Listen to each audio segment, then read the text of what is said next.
Welcome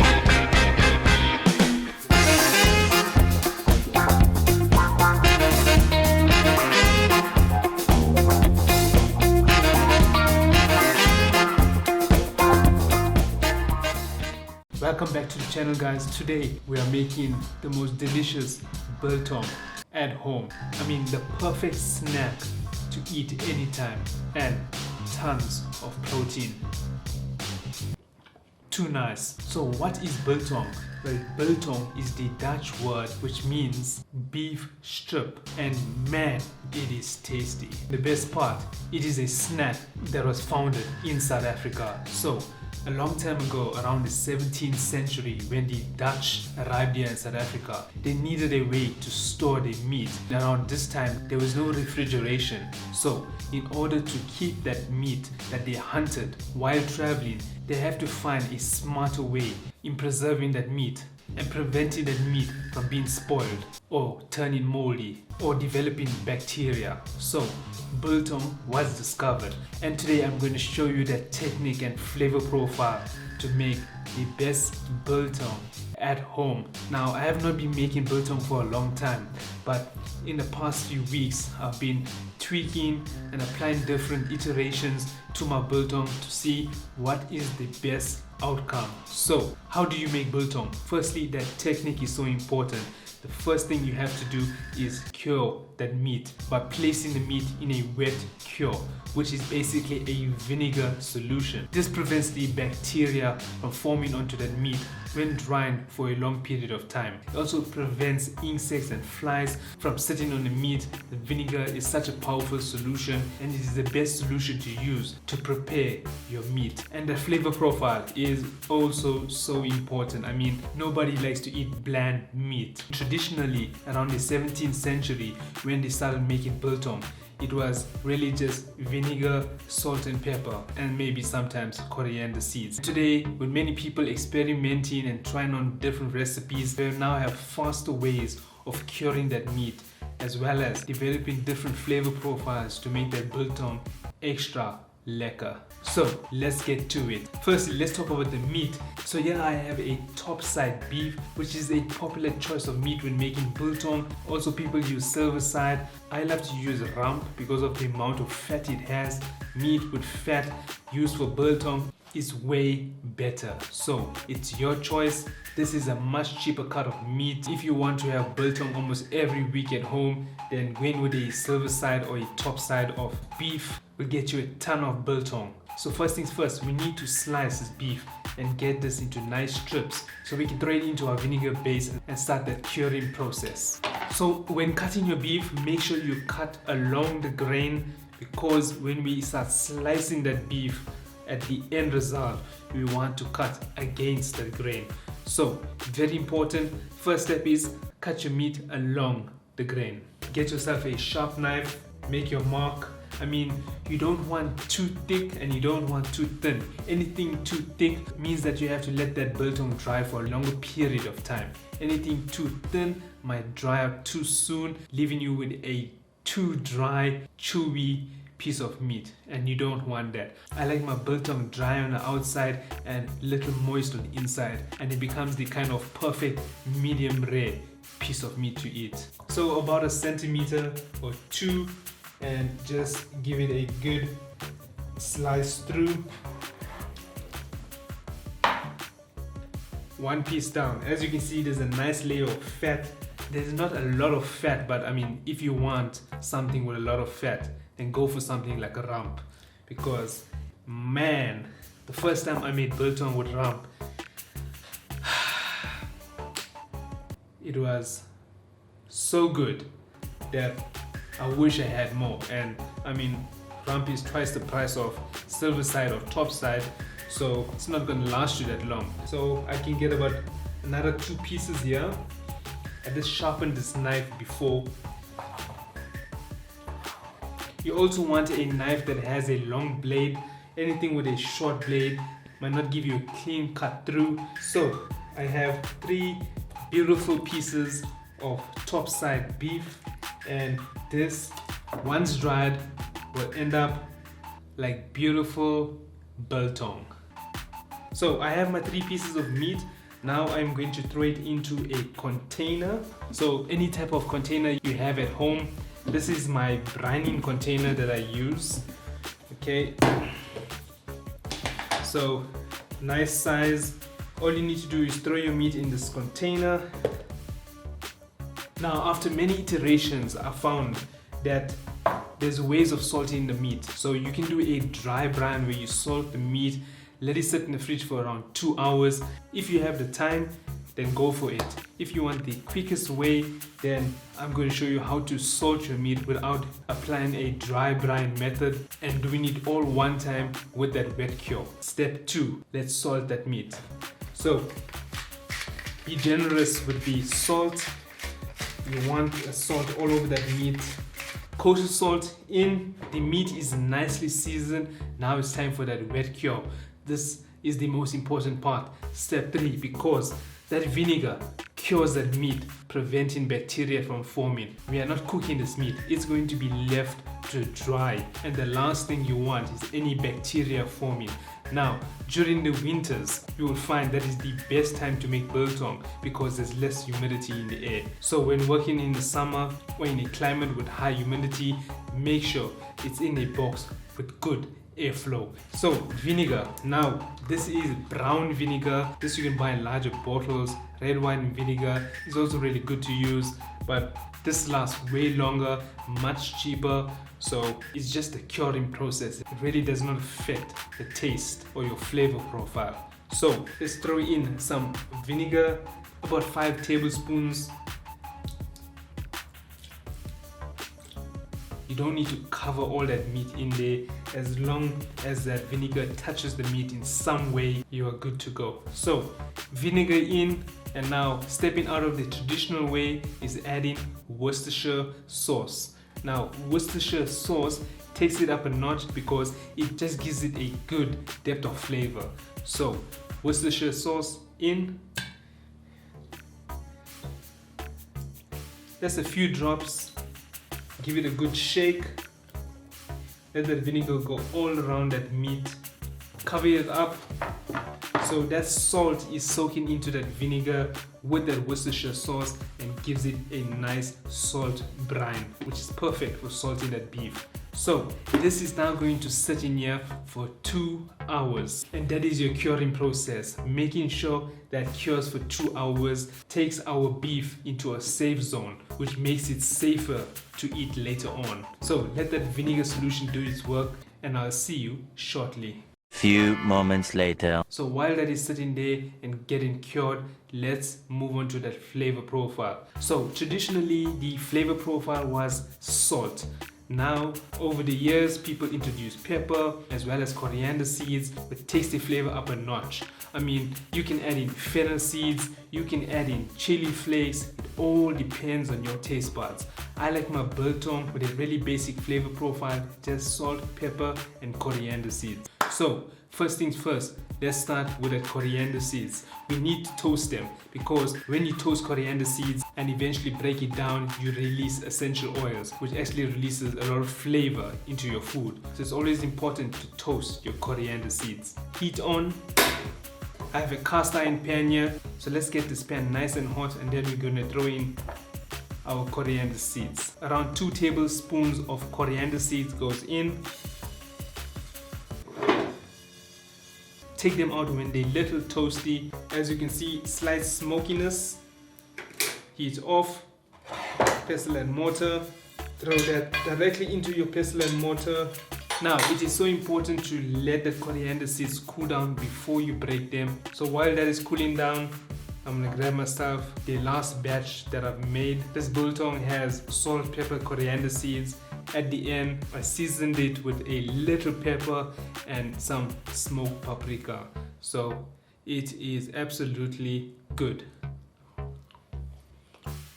So the coriander seeds has now cooled down. It's time to add in that black pepper. Also, good quality black pepper is absolutely important. I mean, just smelling this will tell you how potent that black pepper is, and when it's broken down, man. Some black pepper in, and now we smash. You can use a grinder, which is quicker, If you want to enjoy the process of breaking down spices, then a pestle and mortar will do. You don't want your spices too fine, you want it to be little coarse. I mean, this was the previous batch of spices I've made. As you can see, this is not too fine. I mean, that has some fennel in there. So this batch, I just want to keep it traditional. Salt, pepper, coriander seeds. Man, it smells so good. Whew, that is nice. Alrighty, so salt, pepper in, and I'm going to throw in just a pinch of kosher salt or any type of coarse salt that you have at home. Give it one more mix. As you can see, it is looking beautiful and it smells so good. Spices are done, so all I have to do is now wait for the meat to be cured and I can throw in the spices and we are good to go. It's always good to have a brining container. I mean, these containers you can use for chicken, spare ribs, pork. It's just so handy. So let's talk about that drying process, which is so important. I mean, in order for that beef to turn into biltong, it needs to be dried, which means you have to draw out all water or moisture from that meat. And in order to do that, you need to hang your meat in an air-cooled environment. A lot of people out there hang it in their room, in their garage. I like to be on the safe side. I have a biltong box that is well ventilated. So let me introduce you to the biltong box. This is the biltong box. As you can see, it has a nice ventilated box because it has a lot of holes which helps with that airflow. On the lid right here, there is a built-in fan with a socket for a lamp. This is a filament bulb around 70 watts, so it creates a little bit of heat inside of there. If you want to build a box at home, by all means you can, as long as the box is well ventilated with holes and it's placed in an area where you can get some good air. And that is so important because if there's any humidity built up in that box, you are going to have bacteria forming on that meat, which can be toxic and really bad for you. So if you see any bacteria or mold building up, take a damp cloth, apply some vinegar and wipe off that mold. If there's too much of bacteria, then unfortunately you lost a piece of biltong. It's really important to make sure that if you're building your box, build it the right way, or just buy yourself a biltong box which is really inexpensive and just to save you a lot of time. And that is the biltong box. Now we just wait for the meat to be cured and we can throw it into this bad boy. So the meat has been sitting for 1 hour. It's now time to apply the spice. So all I need to do is drop off this liquid and leave just a little bit to keep that meat nice and moist, and then we're going to throw in the spices. So that liquid solution is now gone. I have just a little bit in there just to keep the meat nice and moist. I just like to sprinkle the spices all around, get it nice and covered. Okay, now we can just move the spices around. As you can see, it is absolutely beautiful. I mean, look at that, people. Let's have a look at this. I mean, it is going to be so good when it's done. I mean, this is the biltong process right here, people. And it's going to be too nice. So this meat is nicely seasoned. It has that salt from that brine. It has that additional salt. It has that pepper. It has that coriander. We're gonna let this sit and cure for about another hour before we hang this in our biltong box. So, lid on. Got our beautiful pieces of meat. I will see you in 1 hour's time. 8:01 p.m. So it has been around 2 hours of curing that meat. The first hour we let that soak in that vinegar and that Worcestershire sauce. The second hour we apply those spices and let that set for additional hour. It gives us a total time of 2 hours. We are now ready to hang our meat. So let's have a look at what we have here. Beautiful pieces of beef seasoned well. It's time to hang these babies. So very simple. Take off your lid. Make sure you have your rods in place. So I put in some paper towel at the bottom because the meat drips, just to collect any of the juices. I have 3 pieces of meat, so I require 3 hooks, nice and clean. All I want to do is take the meat at the thick side. So Hook goes in. Okay, just watch your fingers. Hook goes all the way through, as you can see. And then just place it in. Just like that. Okay, second piece. Take your hook. Okay, there we go. Lovely. Alright, make sure that your biltong does not touch the others. That will result in bacteria forming. It needs space around to allow that air to flow through all sides of that meat. There we go. Okay, and that is piece number 3. There we have it. 3 pieces in there, not touching each other, and that is exactly what you want. Now it's time to put the lid on. So as you can see, the fan is running. I have the light. This is a 70 watt filament bulb, so it's going to create some nice heat inside of that. I like to start off and really accelerate that initial process of drying, so I always apply the fan and the heat from the start. This will give me around 4 days of drying, which is perfect for a nice dry outside and a perfect moist center. And there we have it, the starting stage of beautiful biltong, which will be ready in 4 days time, and it's going to be so amazing. So I will see you in 4 days time. You're going to be so juicy. Many Tic Tacs later. It is day 4 and this biltong is looking so good. I mean, it has a nice dark color. That coriander seeds is just glowing on that meat, and I cannot wait to taste this baby. So let's get cutting. During that 4 days, I let the fan run during the day, switched it off at night, and followed the same process over the 4 days. I did not need to leave that fan and lamp on continuously. There's really no need, as long as during the day you have some airflow in that box. Make sure it's in a place that gets a lot of air so it does not burp any bacteria. Anyways, let's have a look at these babies. I mean, just have a look at this. It looks so good. I mean, just the color on this will tell you it is going to be very, very tasty. When the biltong is finished, I normally dust off the extra spices just because I don't have any coriander seeds while I'm eating. Just get on the excess spices. Okay, let that fall through. And now all you need to do is remove this hook. Hook comes out. There we go. Now it's time to slice through this bad boy and let's see what we have.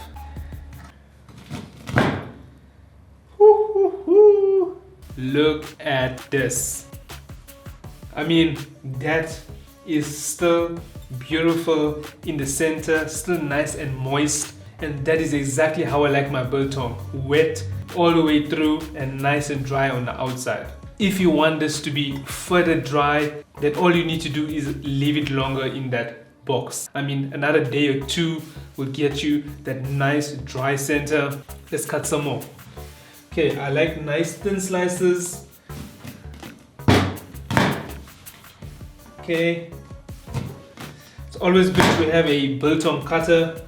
You can use a knife, but I mean, that's gonna take some time. I had a friend that sponsored me this biltong slicer. I mean, it's actually a cleaver that's mounted onto this wooden base, so it's very easy cutting biltong. And just look at the design on this knife. I mean, it's absolutely beautiful. So you can cut all this biltong. If you do not want to use all of this, put back the hook, hang it there, throw some salt on the open side, let that sit for a day or 2. You can always slice this up, throw it in the fridge for a few days, throw it in the freezer for almost 2 to 3 months. I mean, you're going to have biltong every time you need some. The perfect snack, especially for people on a low carb diet. I mean, this is my go-to snack on a regular basis. So you should definitely make some at home. It's time to give this a taste. Nice juicy piece. I mean, it feels so good. Let's take a bite, shall we?